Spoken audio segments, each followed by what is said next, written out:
everybody. Today we are debating atheist versus Christian morality, and we are starting right now.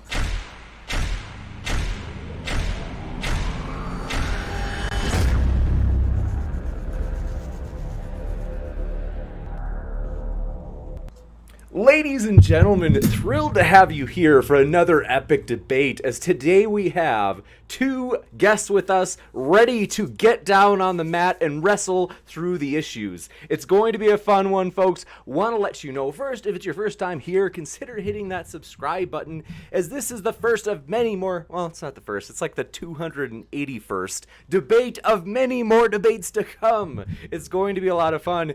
Whew. Guys, keep an eye out. I'm going to post an event soon in the next 24 hours for an epic debate on whether or not there are good reasons, or I should say good evidence, to believe that God exists.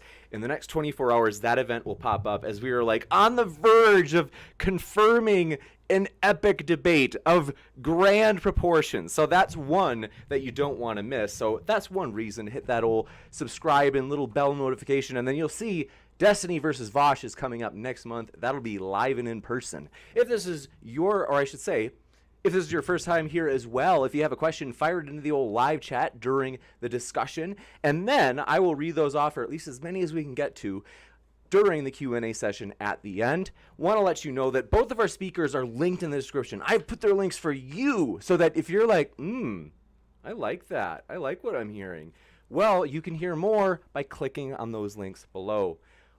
With that, very excited. It's going to be a roughly like 5 to 10 minute opening statement, up to the debaters on how they want to use their 5 to 10 minutes. And following that, we're going to go into open conversation. So, gentlemen, very thrilled to have you here. I am trying to remember, who was it that said that they would like to go first? I don't know if we actually established that, to be honest with you. But either way, I don't mind. Gotcha. Sounds like CJ wants to go first. Thanks so much, CJ. First time here that we have CJ. And so, as I mentioned, folks, both of our guests are linked in the description. Thanks so much for being with us today, CJ. Yeah, and thank you very much for having me here. So, should I just to clarify, should I just jump right into the 10 minutes? That's right. I have got the timer set, and the floor is yours. Alrighty, fantastic, and thank you. And like you said there, my name is CJ Cox. I run the Synagogue YouTube channel, and I'm definitely very happy to be here. This will actually be the first time I've ever done any sort of a recorded debate with an atheist, so that'll be fun. And hopefully we'll have many more just like it. But let's go ahead and jump right in, because I don't want to waste too much of my time on formalities and things like that. So my position is essentially that, what we were here to discuss is, at least I believe, whether or not Christianity or atheism actually better justifies morality. It is my position that theism, not necessarily just Christianity, but theism is the only way to actually justify morality if we are to take an objective moral framework, and that anything other than objective morality is actually a morality that can't be said to properly exist. So let me go through all of the different points that I have here. There's essentially 3 points. First point, morality does indeed exist. I think we all know this as a result of our own personal moral experience. Even the sociopath is aware that something unfair is going on when he is, having something stolen from him or something along those lines. So I think our moral experience definitely proves to us that morality does exist. If morality exists, point number 2, it must be objective. Just to say one more time so everybody is clear, if morality exists, it must be objective. The reason I believe this is because if morality is subjective, then in reality, it's actually just a result of your own personal opinion, your own personal preference, and anything like a moral code or moral framework that means anything concrete doesn't actually exist in that regard. If morality is consequential, on the other hand, moral actions really don't have any value in and of themselves, but rather only their consequences have value. In other words, if the president of the United States was the only thing stopping us from being invaded by aliens or something along those lines, but it just so happened that he was a child rapist or something along those lines, the consequentialist would say that we actually need to keep him in power because we have to, make sure that we're having the greater good fulfilled and all that kind of stuff. Whereas I would say, from an objective standpoint, what we would have here is a moral wrong and something that is in need of a punishment of some kind. So point number 1, morality exists. Point number 2, if morality exists, it must be objective. Also, standards must be determined by an outside source. That is just the very nature of standards. You don't know if something is tall unless you are comparing it to some sort of a average that is outside of itself, right? Um, Third point, if morality is objective, God must be the source. Why must God be the source? Well, for one, the source of morality must be, excuse me, must be unchanging, as we were already establishing here. This is, if morality exists as something that is concrete, then morality would be objective, and objective by its very nature would be unchanging, would be an unchanging standard. And only something eternal could possibly be unchanging, something like God. If it's not unchanging, it's not a standard. It must be personal, rational, and intelligent, because only personal, rational, and intelligent beings understand law and morality. In other words, it doesn't really make any sense to tell a rock, thou shalt not murder. Nor does it even make any sense to tell something like an animal, like a cat, right, thou shalt not murder, or anything along those lines, because they don't understand it in the same way that we would. So you need to be intelligent in order to understand morality. You need to be intelligent in order to give morality. You need to have consciousness. You obviously need to be animated, and you need to be personal. Um, Furthermore, you have to be sentient, all that other stuff. Furthermore, it has to be outside of and greater than humanity. Outside of humanity, because as we were already talking about, a standard must be outside of humanity, and greater than humanity, because anything that is giving some sort of a law, of course, is going to be higher than the person that they are giving the law to. And also, whatever this is must be able to enforce said morality. The thing about morality is indeed a law. It is some sort of a decree. You should not murder is a decree, and decrees do, by their very nature, if they're going to mean anything, need enforcement. In other words, if the United States government were to say, for example, you can't commit treason against the United States, giving some of our different secrets to Russia or something along those lines, or exposing them. Look at Edward Snowden or any of the different examples you have there. That really would be a completely irrelevant law if there was no enforcement there. And of course, only personal, intelligent beings enforce any sort of a moral law, just like only personal and intelligent beings give any sort of a moral law. Some of the other examples that people will try to use to find something else that is objective, I tend to find very lacking for a lot of different reasons. One of the most common I find is consent or imposition of will. Um, First off, I would ask the question, what exactly makes consent or imposition of will wrong? Secondly, why exactly are certain things that would lack consent good, but other things that would lack consent are not good? For example, you don't really have consent as to whether or not you're going to march forward in the army once you join. You don't really have consent as the serial killer who's being restrained by the police officer, so on and so forth. Also, it's a little bit too small of a tent, to be honest with you. There's a lot of moral wrongs that aren't actually imposition of will. Excuse me. For example, you're not imposing your will on anybody else by telling a lie, nor are you imposing your will on anybody else by being greedy with your own money that you had made through legitimate means. But these are things that we would consider to be morally wrong, almost universally. People will say nature is another example of how we can get something objective. I don't mean to be rude, but I personally find this kind of hilarious. All you have to do is look at what goes on in the animal kingdom to know that nature is an absolutely terrible way to figure out your morality. Lions, of course, murder the cubs of the lion who they just stole the pride from. Ducks actually will gang rape female ducks. Wolves hunt and kill for fun. Cats are known to torture their food, and so on and so forth. This is definitely not, and of course, you can just look at human beings' own nature. I would argue we're certainly altruistic by nature, but there's definitely a lot of dark stuff in human nature. So if we were just slaves to our own nature, we certainly wouldn't get any good humanity there, or morality there, rather. Some people will say human flourishing. I would say why? I would say which humans, because the Nazi would argue that only the strongest possible humans can survive, only the Aryan humans can survive, and that being that we were stronger, being that we were taller, faster, smarter, all the kinds of things that they think they were going to accomplish, that as a result would make us greater, and we'd have greater human flourishing. Also, define flourishing. What exactly does flourishing mean? Flourishing is a subjective term. And why does it only matter that we are flourishing? What about dog flourishing? What about dolphin flourishing? What about evergreen flourishing? Right? And so on and so forth. If you have any sort of a reason why we're more valuable than the animal, than the tree, than anything else like that, other than straight up speciesism, which is basically I am a human being, therefore, then I think you'd have to go outside of just this idea of human flourishing to get that. Some people will say societal or cultural, by which I mean not what your society did, but this is what works. So it's sort of a pragmatic approach to morality. Um, I find this to be incredibly lacking because there are plenty of incredibly immoral societies that are immensely successful. As a matter of fact, the most successful societies have been very, very cruel to their fellow man.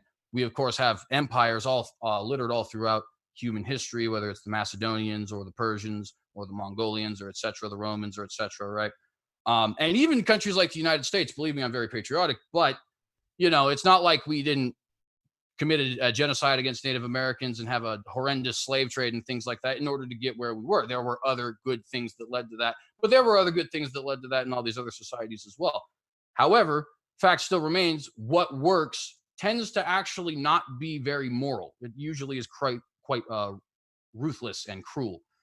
And other people will say, and this tends to not be anything academic, but a lot of the people on the internet level, on the lay level, will say things like pleasure or pain is the way that you determine human good. This is, of course, incredibly subjective. The kinds of things that would bring a serial killer pleasure, for example, are not going to be the kind of things that bring me pleasure, which are not going to be the kind of things that bring Mr. Jump here pleasure, which are not going to be the kind of things that bring, so on and so forth pleasure. It kind of can lead you to some really weird paradoxical places if you actually think it through.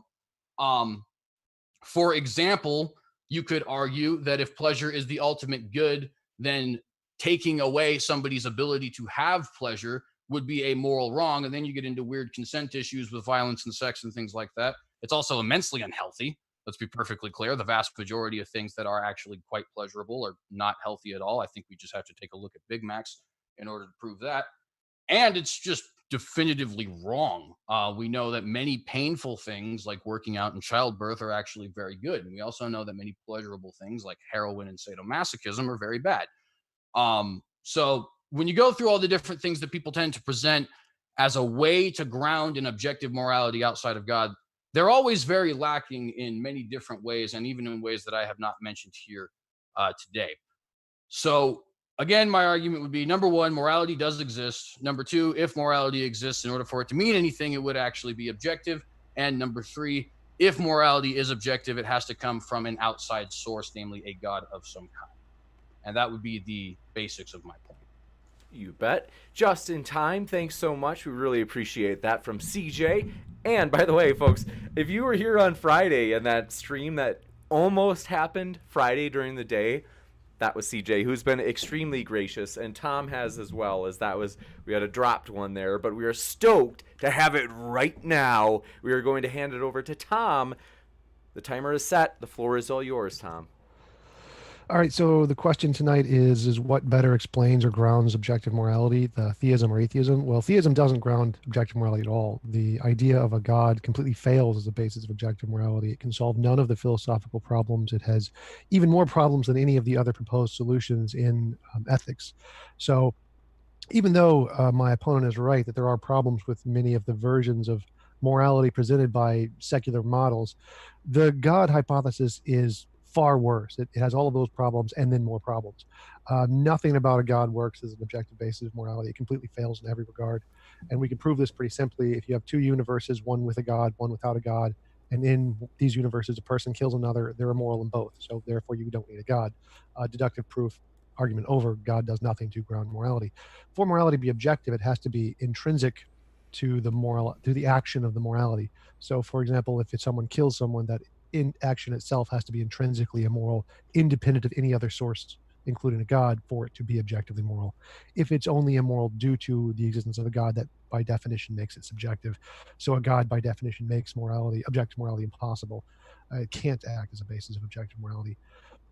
What could act as a basis would be something like an undiscovered law of nature. Nature doesn't care what we feel like. It doesn't matter if we can understand it. Like my opponent mentioned, that you need to have a consciousness of the ability to understand morality, to be able to judge morality for something to have a basis of morality. Well, no, that's just false. You don't need to assess moral statements to have things be moral, just like you don't need to be aware of gravity to have gravity work on you. Laws work by fiat. They just apply regardless of whether or not you know they apply, or regardless of whether or not they are judged. He also mentioned that they need to be judged. Well, no, they don't. It just needs to be moral or be immoral. It doesn't need to actually be assessed or punished for being immoral.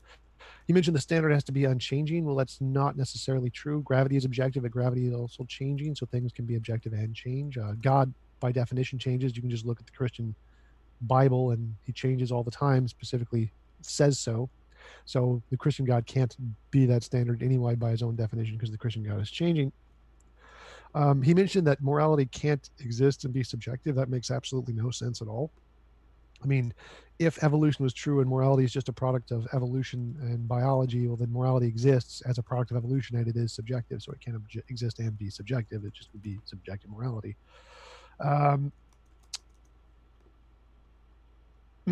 He's mentioned that only beings can enforce laws. Well, that's false. I mean, we have examples like Hinduism, where you have karma, and if you do immoral things, then you're punished by being reincarnated as a lower being, essentially. He also said lying is immoral. No, lying is not immoral. He can say, are the Jews in the basement? No, they are not. I just lied. Is that immoral? No. Is greed immoral? No, greed is not immoral. Neither of those things are immoral. So I don't know what his point was there. I mean, lots of people can be greedy for lots of things. It doesn't make them immoral. He mentioned that we can't use nature as a ground for morality because nature is horribly immoral, like how lions kill their cubs. Well, the Christian God drowned millions of babies. So by that own argument, the Christian God definitely can't be a basis of objective morality, because he's killed more than any other human ever by his own admission, and done lots of other immoral things, like forcing us to be here without our consent, creating a hell that we didn't have a choice in, not giving us a veto option. There's all kinds of things. The Christian God definitely cannot be a basis of objective morality by any standard ever.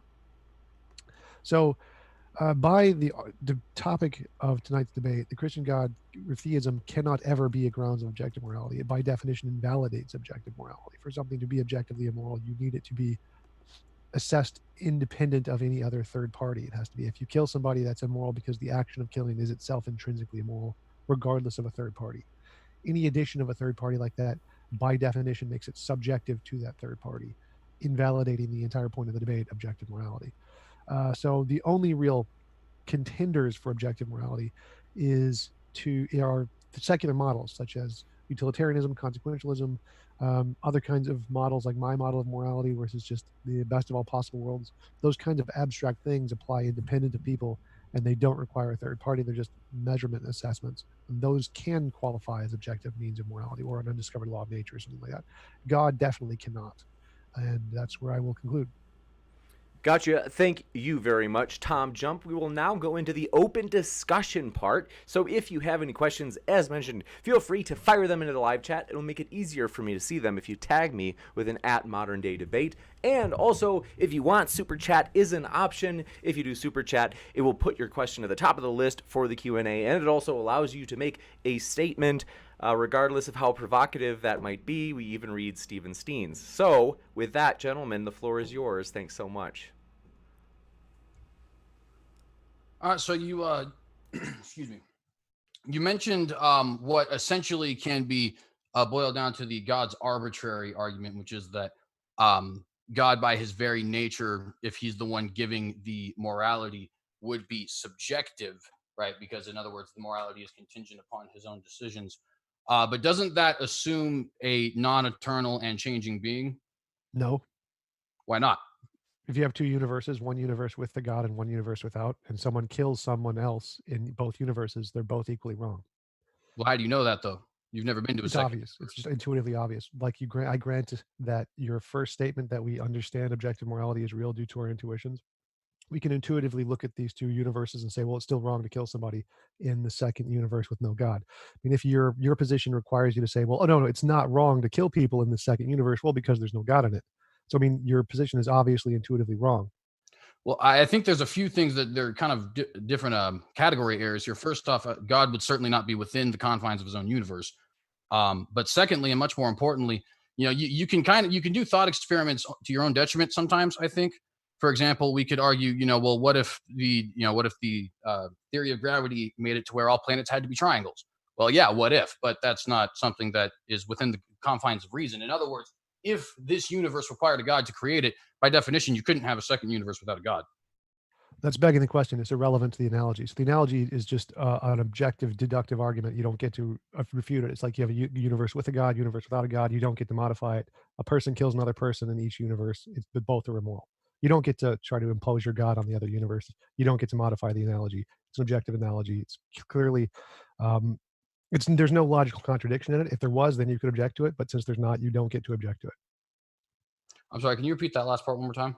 There's no logical contradiction in it, and if there was, then you could object to it. Like if I said there's a square circle in a second universe, well, then you could say, well, that universe probably can't exist because it has a square circle in it. But since there's no logical contradiction in these obviously two possible universes, then you can't say that you can't argue against the universe. You can't just say, oh no, since God applies to all possible universes because he's the greatest possible being, let's beg the question. It doesn't work. You don't get to refute the argument that way. And you can say, well, I don't know, since God created the universe and you need a God to create a universe, also begging the question. So you can't use that to object to the analogy either. Well, I mean, I feel like that's a little bit, excuse me, that goes a little bit both ways there in that regard, because of course, having never been to a second universe, and of course, this does depend on your own personal belief, but if you were to assume that there was a God, then if you'd never been to another universe without a God, and of course, I'm not here assuming that there isn't a God. Logical possibility. None of that matters. So again, just the fact that it is coherent to imagine it makes it possible, makes it a valid argument. So the fact that we can imagine another universe, one universe with a God and one universe without, and we can imagine a person killing another in each universe makes this a completely valid analogy. You don't get to argue against the analogy because there's no logical contradiction there.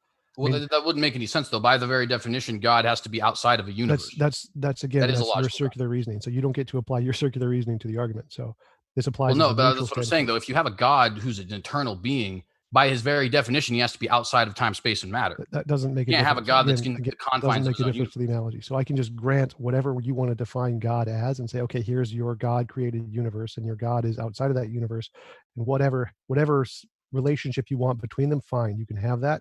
And then I'm going to say, well, here's my model of the world, which doesn't have a God and only has a universe, and a person kills another one. And we're going to say, we're going to contrast these two models. And by your definition, in this world that I've defined as my worldview, you're saying that killing isn't immoral because there is no God, which is obviously false. So why is that obviously use false? Our intuition to say that you don't need a God for something to be immoral. If someone kills another person, it's immoral in all possible worlds, with a God, without a God. It doesn't make a difference if there's a God or not. So it makes no difference if you apply God to this world, because it's going to be immoral regardless of whether or not there's a God in the universe or who created the universe or didn't create the universe. It makes no difference. Well, I'll leave aside the question of the creation for a minute, because I would argue that, once again, that you can't have a world without a universe. But understanding that is not the argument for today. What would make it objectively wrong in this? In other words, why is it obviously wrong that murder is? Why is it obvious? Granted, your first premise of saying that we understand objective morality is real due to our intuitions, and so I can just say, yeah, due to our intuitions, we can just grant it's objectively moral. No, I can say there's lots of different potential candidates of what makes it objectively moral, what grounds the ontology of it, like an undiscovered law of nature, or a Platonic object, or a model of ethics, or a best of all possible worlds. There's lots of different potential candidates for what grounds the ontology of objective morality. God isn't one of them. Well, so, and I'll get to that in a minute, but I still want to know, because so you're not really necessarily giving me some sort of an answer to the question, right? In other words, we're saying murder is objectively wrong here, but murder has to have some sort of a standard by which it's objectively wrong in order for us to deduce it's objectively right. And there's like infinitely many standards we can propose, like a Mignonian object, a Platonic object, abstract, best of all possible worlds. All of those are potential candidates for a standard of objective morality that could ground the measurement tool. There's lots of different potential standards that are used in ethics. They could all work. God doesn't work as one. So that is an answer to your question. Like, any of these can work as an objective standard. So how could a best of all possible worlds exist? Isn't that beg the question of other possible worlds existing? No, a best of all possible worlds is a Platonic abstract, like the perfect triangle. Perfect triangles don't exist, but a perfect triangle, the idea of a perfect triangle, is still an objective measure of how good a triangle is compared to this idea. So we can say that a perfect triangle is a triangle that has perfectly straight lines on all three sides or whatever. And so we can, in this world, it's impossible to draw a perfectly straight triangle, because if you draw one as best as you can and you zoom into it with an electron microscope, you'll realize the electrons go in bubble shapes. So it's impossible to draw a perfectly straight line. So the existence of a perfectly straight triangle is impossible in this world, but we can still use it as an objective measure to see how close we are and measure how we're getting closer or further away from the idea of a perfect triangle. Isn't that The best of circular all though? possible worlds is that works the same way. It's an abstract. It doesn't need to exist to still be a standard. We can still say, here is the best way the world could be as this abstract object, and then use that as an objective standard to measure how far away we are or how closer we are moving to it. Yeah, but I have objective tools outside of the outside of the math problem I'm doing in my paper in order to measure mathematical problems and things like that, in order to measure gravity and all that other kind of stuff. So what is, because essentially What? what you're telling me is this is best of all possible worlds. This is just one of the examples you gave. I understand that, but so it's best of all What? possible worlds. But who's to define what best even is? Isn't that what we're arguing about? No, again, that part's irrelevant to the question. So that's the part where I said there's lots of different contenders for objective morality in the field of ethics. And there's lots of different ways to define it, and they're competing, and we can't prove one or the other. Like solving objective morality isn't a solved problem in the field of ethics. We don't know what the solution is, but we definitely know God doesn't work. God faces all the same problems of the secular models and then more problems. So we don't have a solution to objective morality, like a proof that says this is the model and we're done and we can just go home like we do for the globe Earth, that it's not flat. But we do know that the theist model is worse, is like if we're going with abductive reasoning, what's the best, the inference of the best explanation? Theism is the worst possible. Well, it's one of the worst explanations. And these models that I'm talking about are far better explanations using abductive reasoning So why? because they have less problems than the theist model. So there's lots of problems with objective morality, which is why we haven't solved it. But the theist model has more problems. Like, for Right, example, but the like ones I what listed problems? in the introduction. In other words, so what exactly are the issues that you are seeing in the theistic model that is making you conclude that these other models are actually less flawed? Well, for example, the one thing I listed, if you imagine one universe with whatever thing you're saying is the standard and one universe without whatever thing is the standard, and you kill someone in both universes, is it still immoral given your definition? So if you're saying that there is the ontology, this thing that exists, that is a God, and it exists in a universe, and without this thing, then it's not immoral to kill someone. But obviously, it's still immoral to kill someone. And there's a contradiction in your model, and so it obviously fails. Now, if your model is a Platonic abstract or something like that, then it doesn't actually exist or doesn't need to exist to be a grounds of objective morality. It's just an abstract. So in that model, regardless of whether or not this abstract actually exists in the universe, because it's an abstract, it doesn't exist in either universe. So the morality is intrinsic in the action of killing someone because it doesn't move us towards this abstract, essentially. The abstract doesn't need to exist. Like the perfect triangle doesn't need to exist for us to know that a squiggly line is not a perfect triangle.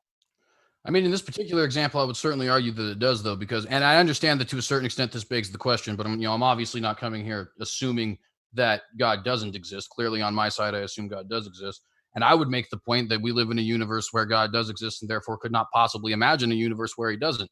And in Yeah, fact, a universe that's where He begging the doesn't question. So would be the fact that something you that can't isn't imagine it, I mean, you actually obviously real. can. Anyone can imagine a universe without a God. It's pretty simple. You just say, Well, okay, anybody here's can a imagine universe. a square that's called a triangle. Okay, that again, this is pretty simple. Like everyone grants this in philosophy. You can imagine the universe without God.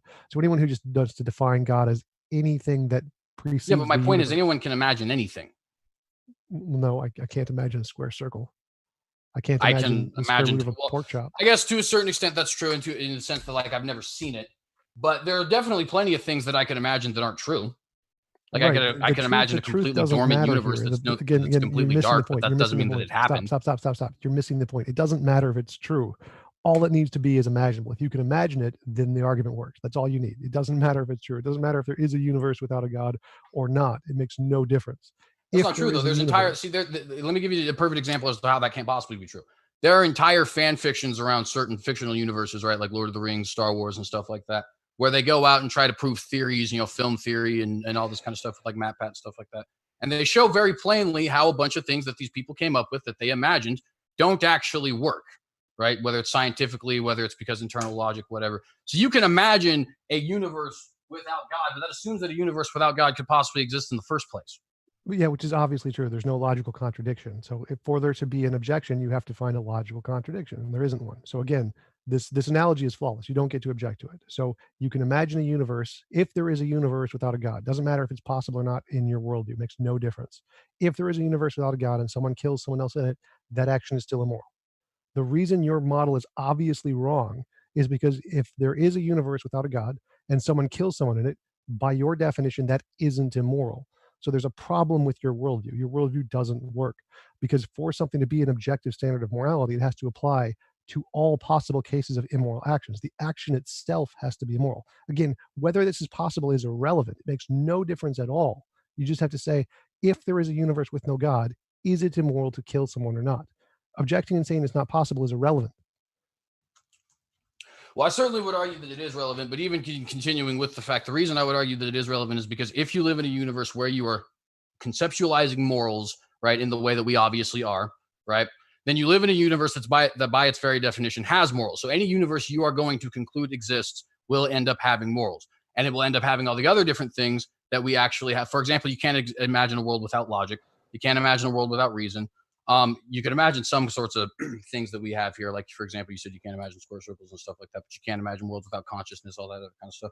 So it's not like absolutely everything is missing, but there are definitely worlds you can imagine that you can't imagine that are missing certain things, but that doesn't necessarily matter because those worlds don't exist. Those are ifs. They're what ifs. Again, this is irrelevant. You're not understanding the point. It doesn't matter if it exists. It makes no difference. It does Perfect matter if triangles it don't exists, exist. They don't need to exist. There's no perfect triangle anywhere in existence ever, but I can still use the idea of a perfect triangle to try and draw a perfect triangle, get as close as possible. Saying that, oh, well, perfect triangles don't exist does not affect the argument. So I can say, so just think about, this is like what your argument is. So I'm saying that we can use the idea of a perfect triangle to try and get as close as possible in our world. And you're saying, but perfect triangles don't exist. Have that No, stop.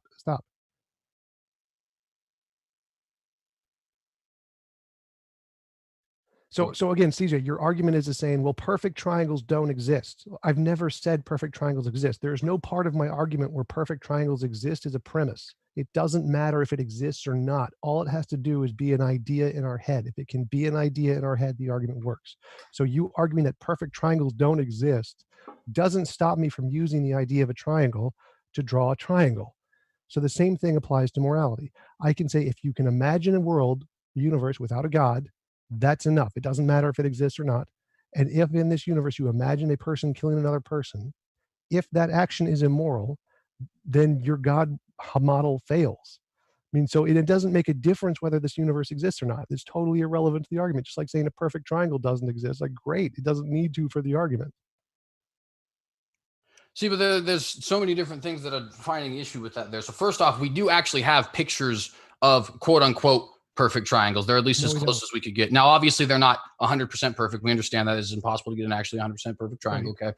But there is an objective standard that does exist, right? It's as close as we can possibly get it. And there's math that we can actually prove to show that this is an objective standard. In other words, a 90-degree angle can be mathematically proven to be a 90-degree angle, right? So what is that standard that's allowing you to say that it would be wrong? And if you don't have that standard, then how does the God model fail, and how can you conclude that it is wrong? Well, again, like I said, there are lots of different potential candidates for that. That is, so I mean, I can pick one if you want. It doesn't make a difference. I mean, there's lots of potential alternatives to gravity, but they're all wrong. Right. So again, morality isn't a solved problem. We don't have a solution to objective morality. There's lots of potential candidates in the field of ethics. One is like a Platonic object. One is the best of all possible worlds. One is a perfect abstract. One is a Mignoниan object. There are lots of them. They can all work. They all work better than theism does. So, I mean, it doesn't matter which one I pick here. I mean, there's always going to be problems with every single one of them, which is why we haven't solved objective morality, but they all work better than a God. They're all abductively better than a God. Yeah, see, I would certainly argue that that's not the case. And getting even back to your example of, imagining another possible universe, I can imagine another possible universe where 2 + 2 = 5. That may not make logical sense, but I can imagine it. You can imagine. I just did. I just did, and I even vocalized it into the air. There is a universe where 2 + 2 = 5. No, imagining a square circle is impossible because there's a logical contradiction in the statement. Imagine there's a logical contradiction, in my opinion, in having the creation versus the without the God, in other words. Begging the question. So there is no obvious contradiction there. Like, a contradiction has to be a priori. So it has to be like definitional. Like a square circle, a square is by definition an object that has 4 sides. A circle is by definition an object that has no sides. So the definitions of the objects entail the contradiction. Your definition of a God is you begging the question. I don't accept your definition of the God. So there is no logical contradiction in what I said, unless I presuppose your definition, which the atheists don't do. So there isn't a logical contradiction here. Most people see that there's only not a logical contradiction if you're right, though, because it isn't a matter of opinion. God either exists or he doesn't. So if I am right on that situation, there is indeed a logical contradiction. That's begging the question until you can It actually might be begging the question, but to be fair, the argument isn't necessarily whether or not God exists, but whether or not atheist morality versus Christian morality actually makes it make more sense. But according to the Christian model, your analogy would be contradictory. No, like I could say that a universe can't exist without me, and because by definition exists in all possible worlds. But and then I could say, well, well, you don't accept that. Well, maybe your definition is wrong, and maybe I do exist in all possible worlds. And anybody can make up that kind of gibberish. It just doesn't work as an argument. So, well, it does though work as an argument, because the fact of the matter is either you or me are right. That is a fact. You would agree, right? No, we could both be wrong. But so you would not agree that there either is or is not a God. Yes, so there is either is or is not a God. But we're talking about morality. So on that issue, either I am right or you are right, but neither one of us can both be right. And since the issue is just a yes or no question, it's not like both of us can be wrong. Also, would that be right? Correct? Right. In the case of a God, but when we're talking about morality, we could just both be wrong, and there isn't an objective morality. So then, what I'm saying is, with the moral question, obviously, I'm coming to this with the presupposition that God exists, right? Because that's leading into my argument, just like you would be coming into this with the presupposition that God doesn't exist, right? No. In fact, there's an entire field of apologetics onto this evidentiary versus presuppositional. No, I did not presuppose God does not exist. God's existence is irrelevant. Well, you do at least presuppose that a universe can exist without God. But if God does indeed exist, then a universe can exist without God. No, that's your presupposition, which is baseless. That's like if I say a universe can't exist. Well, that's not a presupposition, though. If the God of the Bible does exist, or the God of the Quran, or any of these omnipotent creator gods, if that being does exist, then a universe aside from that being's existence is not possible. No, that's false. Again, that's false. It's not false, though. No, again, it is by definition. That's false because there's no logical contradiction there. That's just a definition you've picked. So I could say, if I exist, well, then I exist in all possible worlds. Like, well, is that true? Okay, that's not different, though. You're not the omnipotent, timeless creator God of the universe. Exactly. That's the point. You're just saying it. You're just claiming that if God exists, a universe can't exist without him. Okay, but I can claim that if I exist, God exists as the creator of all that is reality. Jay, stop. I can say that if I exist, then a universe can't exist without me. It's just, that's not true. It's just made up. I can make stuff up just like you can make stuff up. You can make up if a God exists, well, then he exists in all possible worlds. There's nothing to support that. It's just something you've made up. And I can make up that if I exist in all possible worlds, and the universe can't exist without me. Those claims are equally stupid. They don't work as an argument. It is made up, though, because the claim that the Christian or the Muslim or the Jew or anybody who believes in one of the monotheistic Abrahamic gods is saying is that this universe and all the other, anything else, the creation itself, whether it's angels or whatever, doesn't matter, any realms, doesn't matter anything else, the creation itself is a product, rather, of the creator. In other words, if our worldview is correct, then it is indeed impossible for a universe to exist. And so you can say, I imagine a universe without God, but that's just like me saying, I imagine a universe where squares are circles. No, again, the reason that fails, the reason that is a completely stupid argument is because I can say I exist in all possible worlds by definition. If anyone believes in the religion of TJump, well, then they believe that TJump exists in all possible worlds. If anybody believes in your religion, then yeah, that's true. Maybe you have a set doctrine that says you created it. Right. Exactly. Anybody can make up this nonsense. It's not an argument. You can't use this as a premise in your argument because it's just nonsense. Like in an argument to try and convince someone who holds a different position, you can't say, well, my position is God exists in all possible worlds. Therefore, you can't imagine a universe without a God. That's no. The answer is no. No, that's not my position is not that God exists in all possible worlds. My position is that if God is the creator of the worlds, if God is the creator of matter, if God is the creator of space, time, all that stuff, then there is no way that stuff can exist apart from him.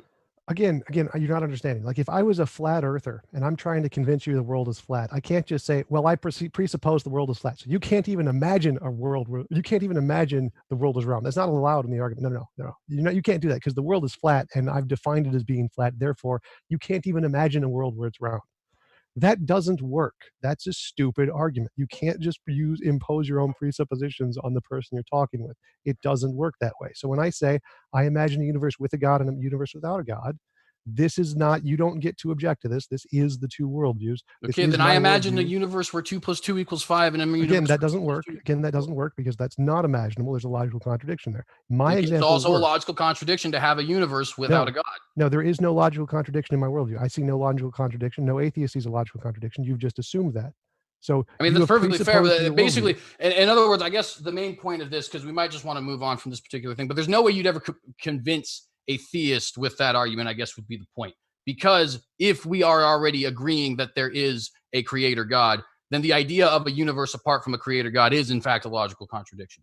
And to be fair, again, if we are right, then that is true because creation requires a creator. Right, If and that proves universe, if why you're matter, if wrong. reality, No, if all that that is a that's creation, I then it know, does I understand that. require a creator. Right, I understand. That's why you're wrong. That's why it proves you're wrong, because your only defense of your position is, well, it's impossible for God not to, or for a universe to exist without a God. I mean, well, obviously that's wrong. To be fair, that's not the whole position. That's only about this particular point where you're saying you Right, imagine. right. I know, but that's the point. It demonstrates your argument is circular. You're just presupposing your conclusion before you've even made an argument. You're saying, oh, well, it's not possible for there to be a universe without a God. Therefore, we can just invalidate the You'd be doing possibility. the same thing, though. You'd be saying, well, it is possible for there to be a universe without a God. Right. That is presupposing that your worldview can be true. Obviously, because there's no logical contradiction. So that's fair. But there is a logical contradiction in having two different universes, your worldview and my worldview being true. My worldview cannot include your worldview. Again, you don't understand the argument here. You're not understanding at all. If there is no obvious logical contradiction, like if I have a worldview that is coherent and that many people hold to, and I present this in an argument, you're not allowed to dismiss it by saying you don't think it's logically possible. No one cares. So the fact that you have presupposed your worldview is the only possibility is what means that your argument is circular and it doesn't work. You aren't allowed to consider alternatives. You're just saying this is the way it must be. I'm right. That's like if a flat earther said, I can't imagine a circle globe because it's logically impossible in my worldview. That doesn't work. That just means you're not considering alternatives. It just means you're unopen to any kind of logical criticism, which means your worldview fails. That's why theism fails. You can't even imagine an alternative, which is obvious and easy to imagine. It's like saying, I imagine a universe without apples. Yeah, like, but oh no, I can't like I said, imagine you can claim that, but that's just like saying, I imagine a universe where 2 + 2 = 5. No, because the fact of the matter is, false. at least from my worldview, at least I will grant that we have. But to be fair, that's not the argument. So that's part of the reason we're not going into those sort of things. Does God exist? All that kind of stuff. No, again, that fails. 2 + 2 = 5 entails a logical contradiction. You can't impose those. And a universe without God also fails because it's a logical contradiction. No, again, God did in fact create reality, and therefore reality cannot exist without God. Again, that's your and I know we're not actually getting fails. to that point right now, but nonetheless, like I said, that's why this would never be something that could possibly convince a theist. No, because it is a logical to convince a theist. Like you're not getting it. The goal of this argument is to prove that you are making a circular presupposition which fails 100%. You can make any circular presupposition you want, and if you refuse to accept any kind of contrary viewpoint, your position fails. You have no grounds. You have no evidence. You've just presupposed your conclusion. So if you presuppose your conclusion, your argument fails. And the point of my example in this showing that a universe without a God is still immoral proves that you can't even consider alternatives, which proves your argument is presupposing your conclusion it's circular and it just fails. You can do that for anything. It's not evidence. So if you can just presuppose whatever you want and say, well, I'm not going to imagine any alternatives, like a flat earther says, I'm going to presuppose the world is flat, and it's logically contradictory that the world is round because God or whatever you want to insert, the fact that you are unwilling to imagine the alternative, which is obviously possible, means you have presupposed your conclusion and you have no evidence. It's a proof that your argument is unsupported. Now, it doesn't need to convince theists. I don't care if it convinces theists. It's just an obvious proof that your position is unsupported, just like flat earth is unsupported. Right? I do. Arguments. Sorry, I thought you would finish there. Go ahead. No, that's fine.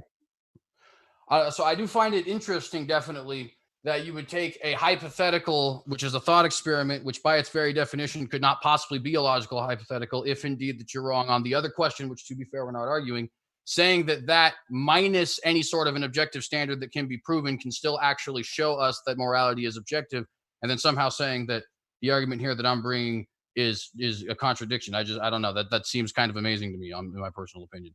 It's pretty obvious. This is pretty simple logic. Like if a flat earther says, I presuppose the world is flat, and you creating a hypothetical where the world is round, well, that's logically impossible. I mean, if you can't see why that's stupid, then you need to just reimagine or reevaluate your understanding of basic logic here. If a flat earther just says, I can't imagine a world with round because it's a logical contradiction, they're just being stupid. That isn't an argument. That doesn't support your position. That just shows how insecure and unsupported your position is. Well, to be fair, that's it. not the same thing, though. That's like saying, I imagine a world without God, and I presuppose that a world without God, no, I imagine a world with God, sorry, and I presuppose that a world without God cannot possibly exist. Therefore, I have a conclusion on the world with God. Right. What That's I am exactly. saying is that there is an entirely separate argument here, which would be, does God exist, right? Which we certainly can have at some point. I'm certainly down to have that. But nonetheless, there's an entirely separate argument here that since both of us would have to be coming into this with the presupposed idea we're having, because we're not arguing that point, you're coming from an atheist perspective, this is true, and this is why it better explains. I'm coming from a Christian perspective, this is true, and this is why it better explains, right, etc.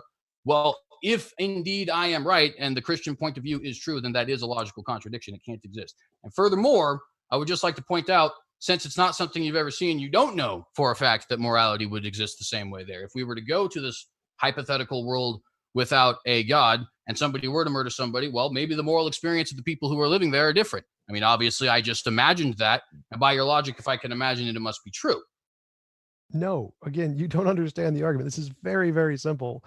If a flat earther says, I'm going to say a globe is logically contradictory and you can't even imagine a possibility where it's alternative, they're stupid.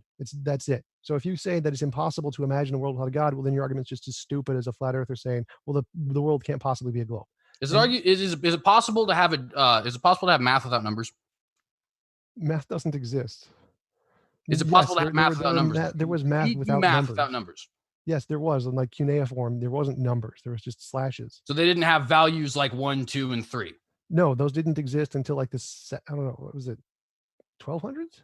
So those were made up languages. Math is a made up language. Numbers don't exist. They're just words. Like hold on. I'm not talking about the values of numbers. Certainly do exist. This is one pen objectively, right? Regardless of what language you call it one in, it is one pen. Right. Reality exists. And reality is the reality of mathematics needs the value of numbers. Is that true? No, the value is the language part. Reality exists and reality is described by numbers, but this doesn't help your position. Again, so 2 + 2 = 5 is a logical contradiction. Anyone can see this. You can't imagine 2 + 2 = 5. It doesn't work logically. And you can't imagine a square circle. It doesn't work logically. Your brain is just not capable of picturing that happening. Picturing a world without a universe is easy, or picturing a world without a God is easy. Anyone can do that. It's just like picturing a world without Bob, easy, or without apples, easy. There is no logical contradiction there unless you impose one by making up a secondary definition. Well, at any rate, I don't think that this particular point is actually going to go anywhere. So I do want to kind of move on a little bit.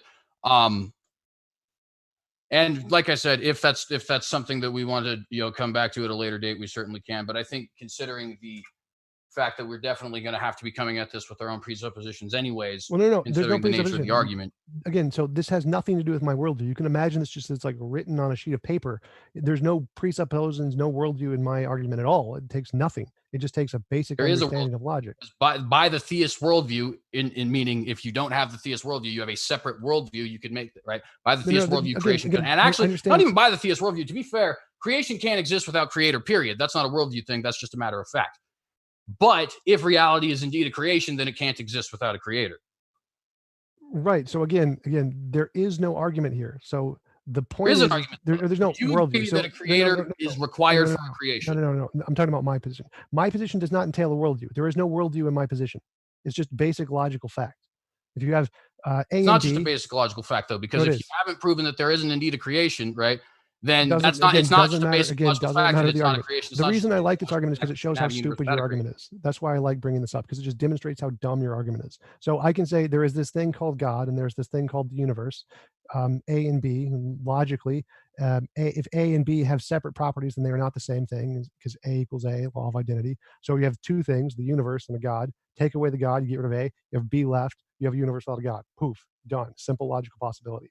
Okay, but it's not a simple logical possibility, because what I'm saying is, so it would be like the same as you need A plus B to equal C, or somehow A equals B or something like that. Therefore, if you were to take away the A, you would not have the B, right? If A equals B, then if you take away, or if A plus B equals C, then you won't have C unless let me rephrase that.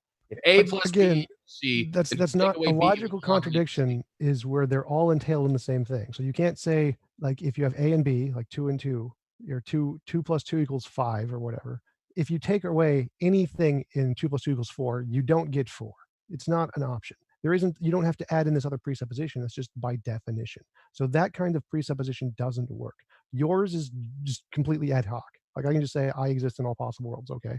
Or I can say a flat earther just says, well, no, only the only possibility is the world is flat. Now, maybe they're right. Maybe that it's logically impossible that the world is round, but it's clearly logically possible to imagine it, just like it's clearly logically possible to imagine a universe, imagine a God, get rid of the God, you're done. This is simple. So the reason I like this point is because it just shows how incoherent the theist position is. It's like, oh, no, we have to presuppose that that's impossible. No, there's a God in the universe, and oh, no, you can't have one without the other. That silly ad hoc presupposition just does nothing. We can easily disprove theist morality just by saying universe without a God, guy kills a guy. In my worldview, that's immoral. In your worldview, it's not. Clearly, your worldview is wrong. Well, and again, I think I think we're just gonna have to move on that because this is quickly just becoming an argument as to whether or not you can have a universe without God, rather than anything about morality. Right. I mean, that's the point. Yeah. Well, I mean, that could be the point, but it's not actually a good point because I mean, here's the thing, right? And I don't want to get like preachy because this isn't anything like a sermon, but God does exist. Now, like I said, if you want to have that debate, we can definitely have that debate. But what I'm saying in my position is God does exist definitively as a matter of objective fact. And if he does exist as a matter of objective fact, and if this universe is his creation and matter and time and reality and all that kind of stuff is his creation as a matter of objective fact, then those things cannot exist apart from him, as a matter of objective fact. Now, again, if we want to get into the debate about whether or not God exists, that is a different topic. We can talk at that particular time. However, if we've not made any point there to try and prove that a universe even can exist apart from God, then yes, I am concluding that a universe apart from God is a logical contradiction. Again, so the way we began the argument was you asked, why is the secular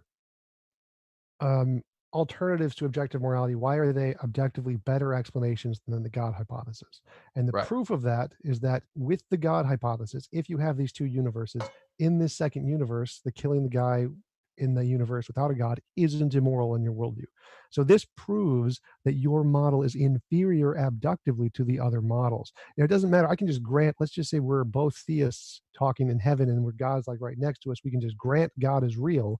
That's my argument still works. It still shows that objective morality, when tried to ground in a God, is still subjective. It still doesn't work for this reason of this argument. The point, so it doesn't matter if God is real. It doesn't matter if God created the universe. It doesn't matter if a universe without a God is logically impossible. The fact that this analogy proves is that morality is contingent on a God, making it by definition subjective. So it doesn't matter. The existence question, the ontology here is irrelevant. It's purely just a valid structure of the argument kind of a question. The fact that you need a God to exist for killing to be wrong makes your morality faulty. I don't need that. My morality can work without a God. It doesn't need this third contingent character to describe morality. So my view of morality is objectively better because it's not subjective on this third character. Well, and so that essentially what that ends up being, and people have brought this up before, they call it the God's arbitrary argument, at least in some of the circles that I've seen. I don't know if you've ever heard it called that or not. But essentially the idea that they have usually brought up is something along the lines of, well, if God decided that murder was legal tomorrow, then would it be legal or would it be moral rather? And to a certain extent, that's a little bit the same here in the sense that you're saying that, well, it becomes subjective because now it's just contingent on this outside third party rather than the humanities. There are two things I would actually humanity. Sorry, that doesn't make any sense. Rather than human beings. There are two things I would actually say in response to that. Number one, the God's arbitrary, in my opinion, is not an argument. It's just a simple statement of fact. From human perspective, it is subjective based off of God's will. Now, I would argue that God is an eternal and unchanging being. But yeah, certainly the only reason that we believe that morals exist is because it has been ingrained in our nature by God being made in the image of God that morals exist. I definitely think that is true. The reason I would argue that that's not arbitrary in reality, even though it may appear to be arbitrary and may appear to be just based off of the subjective standard from our perspective, is that God is unchanging by his very nature. In other words, God didn't, wake up one day and decide, well, murder is wrong, right? The whole the Euthyphro dilemma, where they say, did God say that it was good because it was good, or is God good and therefore things are good because he said it? The answer really is yes. Things are good because God said it, and also God is inherently good. It is within God's nature to be good. It is within God's nature to not take the life of the unrighteous and etc. Therefore, in his creation, that is the morality that we get portrayed here. So it's not an arbitrary. Wait. That wasn't my argument. So that has nothing to do with my argument at all. That's the Euthyphro dilemma. So my argument is that if there is no God in the universe, then killing a person isn't wrong in your worldview, by your definition. If that is the case, then morality is subjective. It is contingent on your God. It doesn't matter if God exists. It doesn't matter if It's not God's objective. subjective, It doesn't though, matter because if he's God's eternal and unchanging. Therefore, he is an eternal and unchanging standard. That doesn't help your argument. It doesn't matter if God is unchanging. I can grant God exists. I can grant God is objective.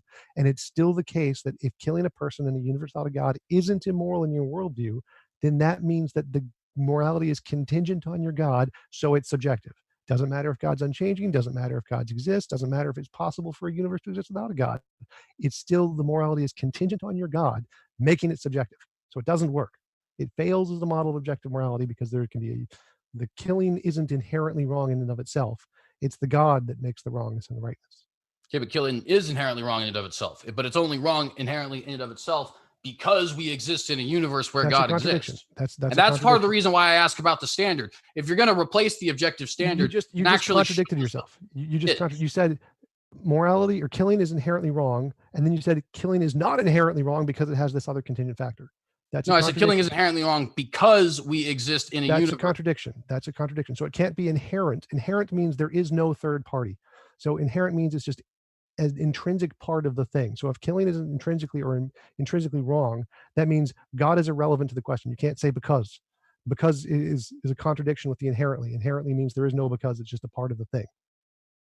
So saying killing is inherently wrong, then because is a contradiction. You can't do that. It can't be inherently wrong because there's a God. That would mean it's not inherently wrong to kill. It's only inherently wrong to kill because there's a God. True at all, though. I mean, an eyeball inherently, by its very nature, is supposed to see things, but there's reasons why eyeballs see things. No, what? Inherently, eyeballs are no. That's not what inherently means. It's an intrinsic property of the thing. Eyeballs do not have the intrinsic property of sight. That's not a part of eyeballs. That's a function of eyeballs, but that's not what intrinsic means. So if you said like intrinsic would be like an inherent property of the thing, like God is intrinsically unchangeable. You couldn't just say that, well, God is unchangeable because he exists in a universe with Bob. Well, that would make it not intrinsic, right? Because it's contingent on this other thing. For it to be intrinsic or inherent, it has to be a property of the thing with no other third party involved. Like if I said God is only all powerful because he was given this power by Bob, you would say, well, that's a contradiction. No, God is uncreated. So in order to say it's intrinsic or inherent, to say killing is inherently wrong, that means you can't invoke a because there. Because if you do, that would be like me saying God created the universe because he was created by something else. It's a contradiction.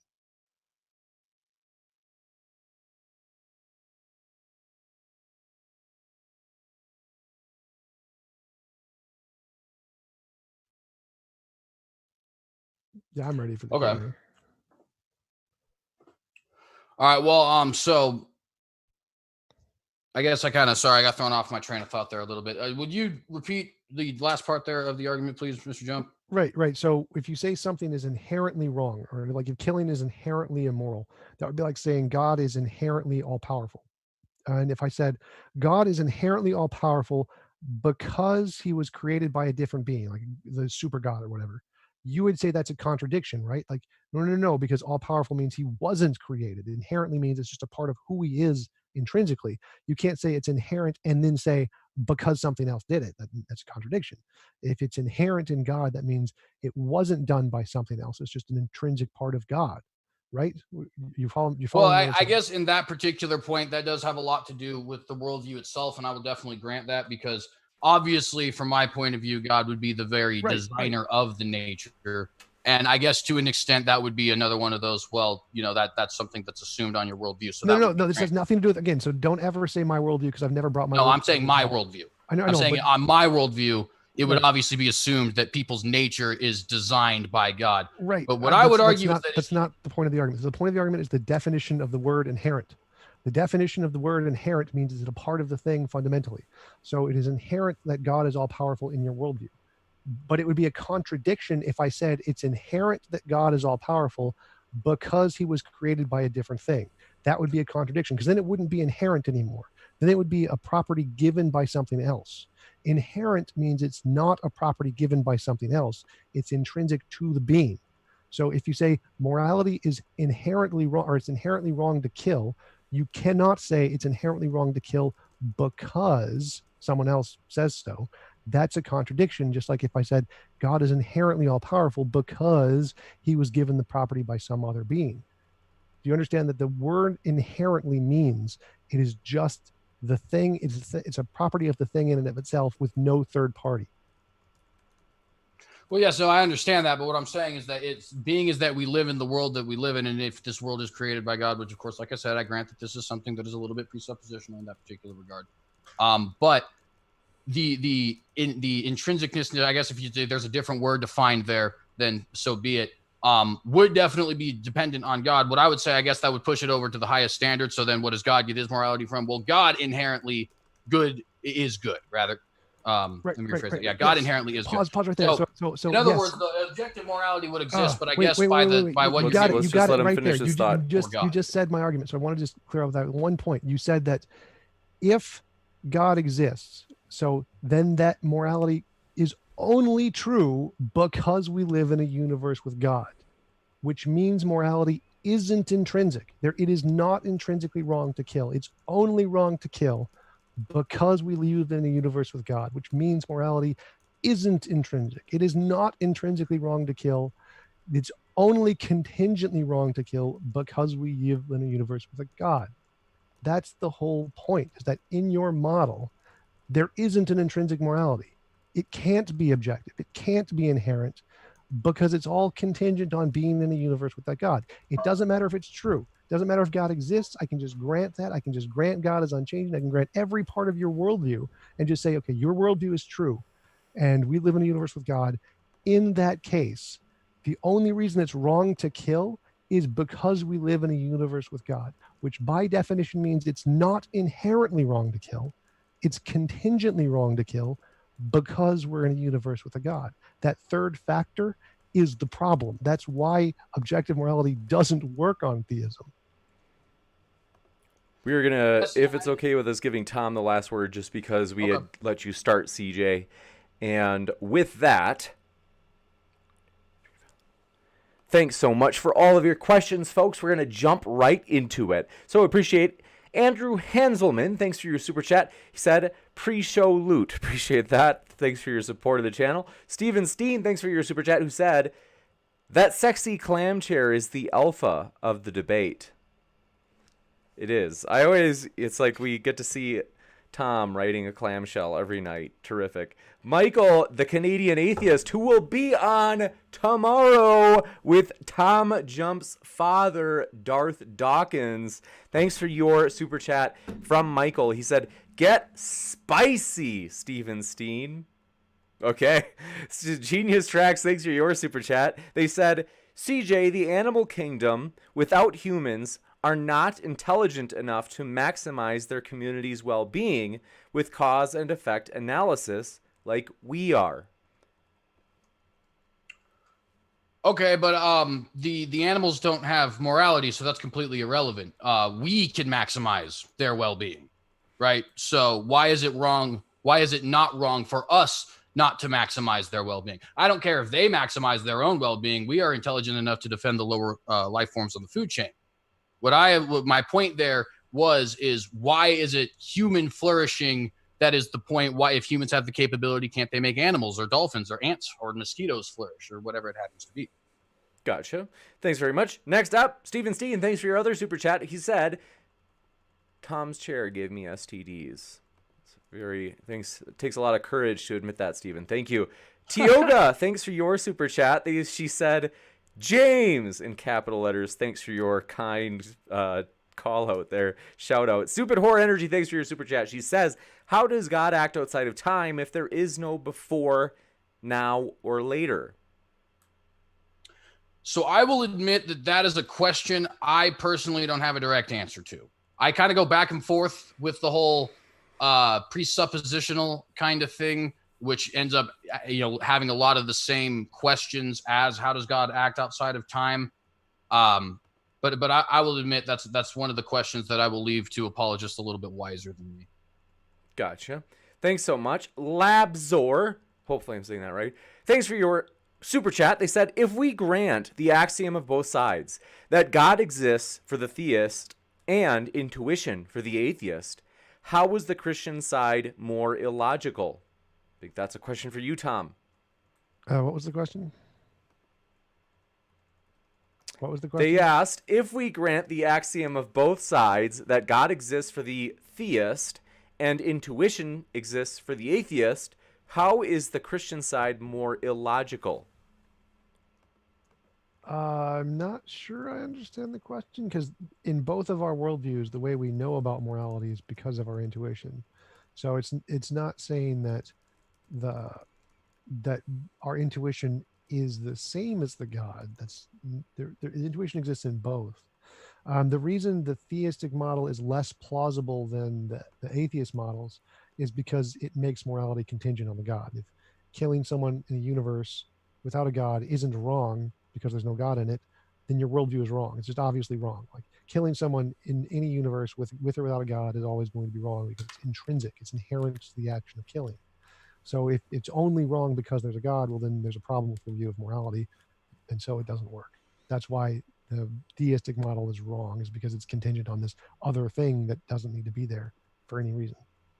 Gotcha. Stupid Whore Energy, thanks for your super chat. She said, God is unchanging, and yet animal sacrifices and slavery are no longer legal or morally permissible. I think that's for you, CJ. Well, so there is a few things with that. God never changed, first off, in regards to the animal sacrifice. If you have a proper understanding of the Bible, the animal sacrifice, first off, is something that is only supposed to be existing in time. But second off, and much more importantly, is actually a type for the Jewish people to be pointing towards the sacrifice of the Lamb, namely the Messiah Jesus.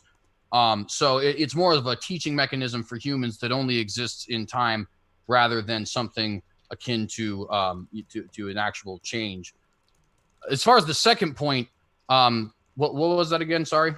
No problem. They asked, let's see here.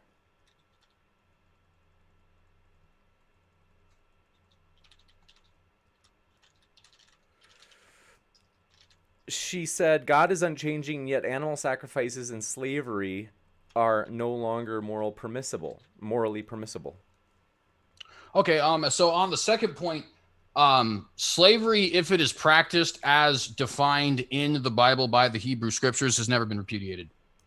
And quite frankly, nor should it have been, because if you actually look at it the way that it was practiced there, it's really no more different than some of the things that we do with like the military, for example, right? It's a completely willing practice. You give yourself over. You can even be paid for it. There was talk of slaves being rich and having their own slaves.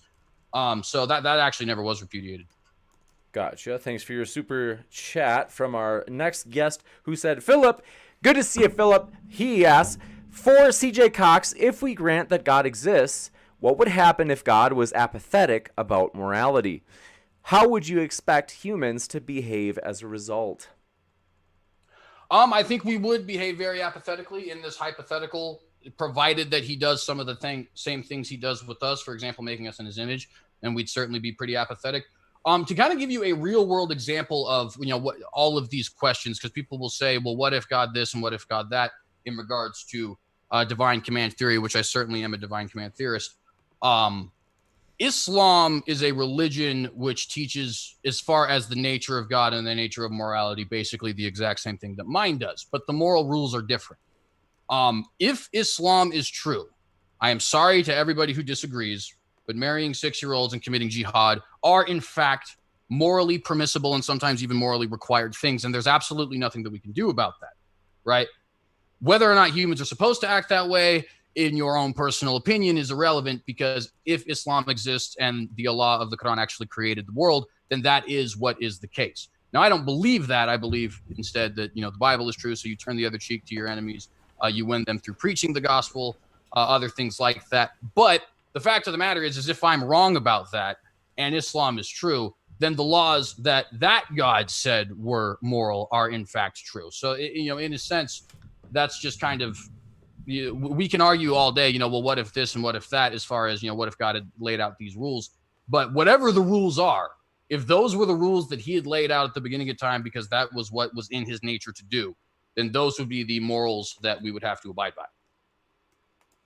Gotcha. Thanks very much. Appreciate it. And let's see. Pax Americana, thanks for your super chat. They asked, if evil is objectively wrong because God decided so, or I think they're asking, is evil objectively wrong because God decided so, or would evil still be objectively wrong if God himself was evil and thought it was right? So I think those are kind of two different questions. The reason is because God does not decide anything is wrong. It is within God's nature to act in a certain way, and act, I say, as a matter of, as we see it, of course, because, we already asked the eternity question. In other words, God did not, like I said, Frank Turek often says God didn't just wake up one day and say, oh, well, you know what? Murder is wrong. No, God, as always, within his nature, felt that murder is wrong. And however exactly you want to imagine that working is up to you in that regard. But it's not a decision. It's inherent in the nature of God that murder and things like that is wrong. Now, as to the second question, if God was, evil, well, that doesn't make any sense. If the creator of morality says morality goes a certain way, then that's the way that it goes. You don't really have the ability to call that evil because he's the one who established what morality is. He created it, right? Now, God is not evil. God happens to give us very kind and loving commands. But if he had given us different commands, then those would be the commands that would be considered righteous, which, once again, like I said, you can play that thought experiment all day. Gotcha. Next up, appreciate your super chat from Stupid Whore Energy. She asks, if there can exist a possible bizarro world where God's nature was different, then theist morality is subjective. I think it depends on your definition of the word can. Can it in reality? No. But can we sit here and pretend to imagine such a world? I think, well, certainly I can pretend to imagine a world where 2 + 2 = 5. That doesn't mean it's not possible, or that it is possible. That doesn't mean that there's any sort of logical coherence in the statement. It just simply means that I can imagine a world where certain things are a certain way. Yep, you betcha. Thank you very much. Just responding to somebody in the chat. Brink of Disaster, thanks for your super chat. They said, CJ, why should Tom argue against your presuppositionalism? Well, I guess to a certain extent that maybe the question, by which I mean the thesis of the debate, which would be totally my fault, by the way, I'm the one who proposed it, is a little bit limited in that regard. Because really the presupposition kind of inherently exists as a result of, in other words, I wouldn't be here defending the Christian worldview if I didn't have the presupposition that Christ exists as the savior and creator of the universe, right? So in other words, the argument of whether or not God exists, I think, is a separate argument, which is why I said if we want to, have that debate, we certainly can. We'd certainly be willing. But assuming that argument is at least questionable, I don't think a universe without a God can exist, and therefore that would end up begging that other question, at least in my opinion. Gotcha. Thanks so much. Philip, thanks for your other super chat. Let's see. Yes. They said, for TJump, I heard you say that preventing imposition of will is what human morality will converge to. But do you think it is more wrong to impose on two people's will than one person's will? There's different considerations there. It depends on the amount. Like giving one person a paper cut would be less immoral than giving two people a paper cut. But killing one person would be more immoral than giving two people a paper cut, because the amounts of will that you're imposing, like you've imposed upon that one person who you've killed their entire will, you just destroyed it. Whereas opposed to just giving two people paper cuts, that wouldn't be, you haven't imposed on their will to the same degree that you've imposed on the one person's will who you killed. So it would kind of depend on the level of the impositions. Gotcha. Thank you very much. Next up, appreciate your super chat, Jay Shy. He asks, if morality is not objective, then there is no absolute standard, and you shouldn't force people to an objective standard, or you are a moral realist. I am a moral realist. Gotcha. He's a proud moral realist. Look at him there. Okay, next up, Appreciate your super chat. From Nathan Artwork, asked, CJ, do you have tangible evidence for God's existence? If not, be honest and accept defeat. How do you like them apples, CJ? So I believe I do.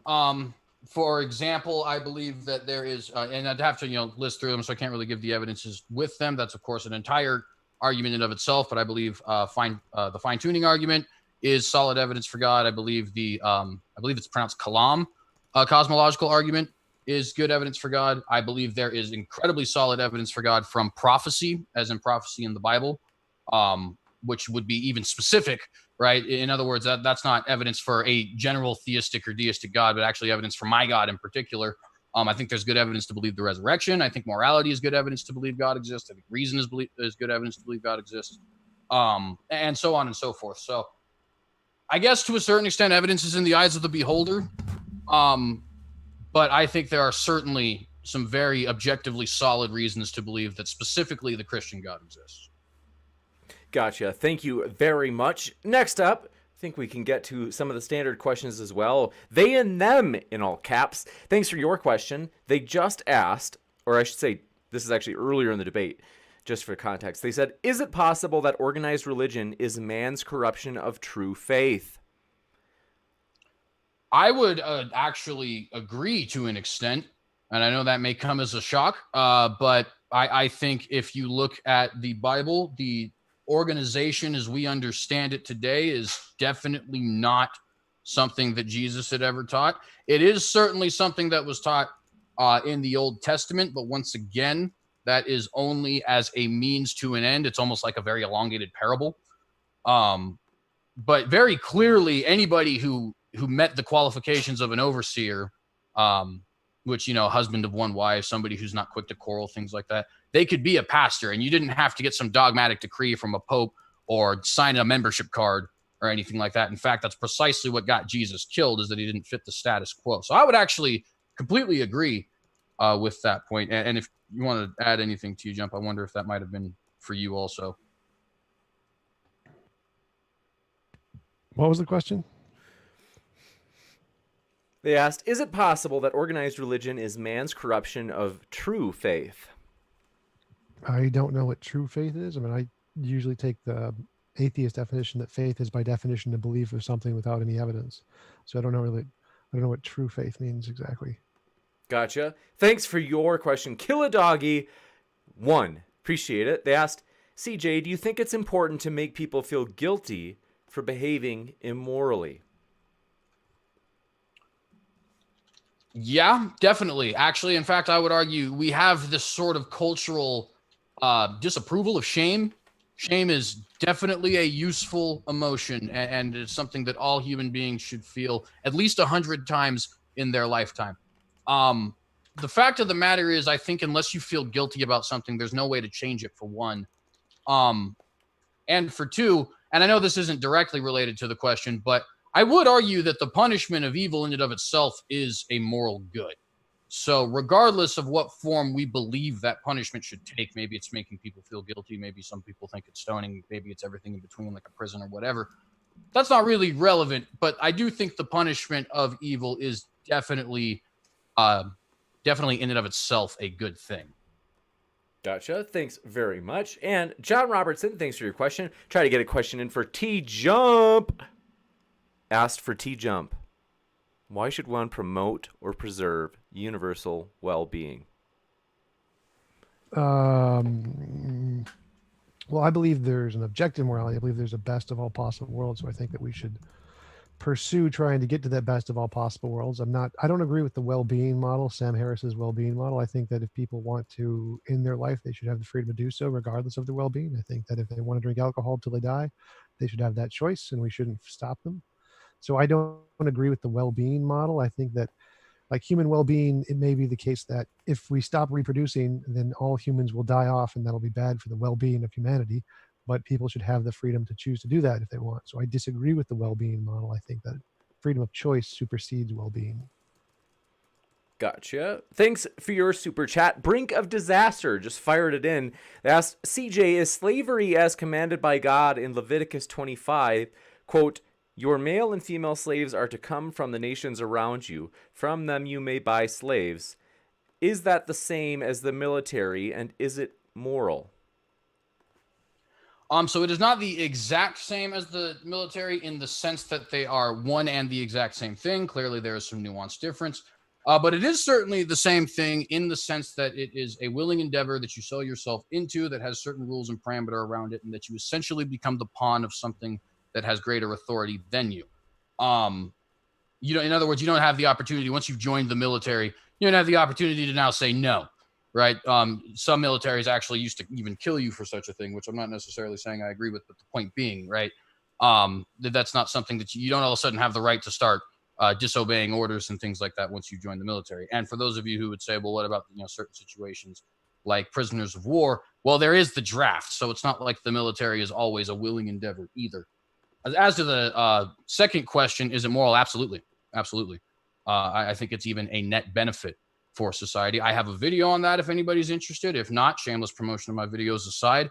Basically, it is a very good way to ensure that people who are incredibly poor, as long as you have the right rules around it, right, making sure that you're not going after certain folk in a way that is abusive or anything like that, is a way to make sure that people who are incredibly poor to the point of where they literally cannot provide for themselves actually do have a way to be provided for. And of course, this is before the existence of things like welfare states or anything like that. Gotcha. Thanks so much. Appreciate it. And with that, I want to say thanks so much, everybody. It's always a pleasure. I honestly appreciate your guys' words of encouragement so much. You have no idea when I see people in the live chat saying encouraging things about the channel or the speakers or me, and just I'm like super lifted up. I'm uplifted by that. So really appreciate all your kindness. And I could not agree more. I have to tell you, CJ and Tom, if you hadn't seen the live chat, people are really enjoying this. This has been a really good debate. People have just been giving a ton of positive feedback. So want to let everybody know, just a quick reminder, both of these guys are linked in the description. I put those links conveniently down right down there for your convenience. So want to say thanks so much, CJ and Tom. Really appreciate you guys being with us tonight. Yeah, definitely. Thanks for having me on. Always a pleasure. Sorry, go ahead.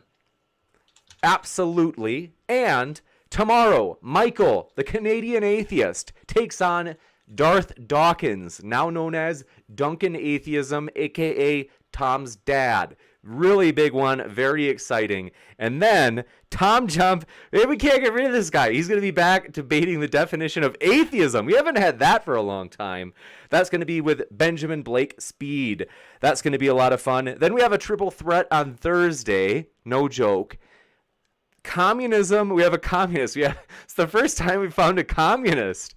Adam Friended, if you're listening, I saw you in the live chat. If you're still here, we are pumped because I know that he's been excited for that. So we have found a communist, a capitalist, and a socialist who will have a triple threat debate. And then keep an eye out as we are hoping to, like I said, for Friday, the big Dukaroo. We will hopefully release that in the next 24 hours, an event that you'll see here on the actual channel page for future events, which is coming up this Friday. So just kind of waiting for the official confirmation on that one. So very exciting stuff. Thanks for being here with us, everybody. Keep sifting out the reasonable from the unreasonable. Take care.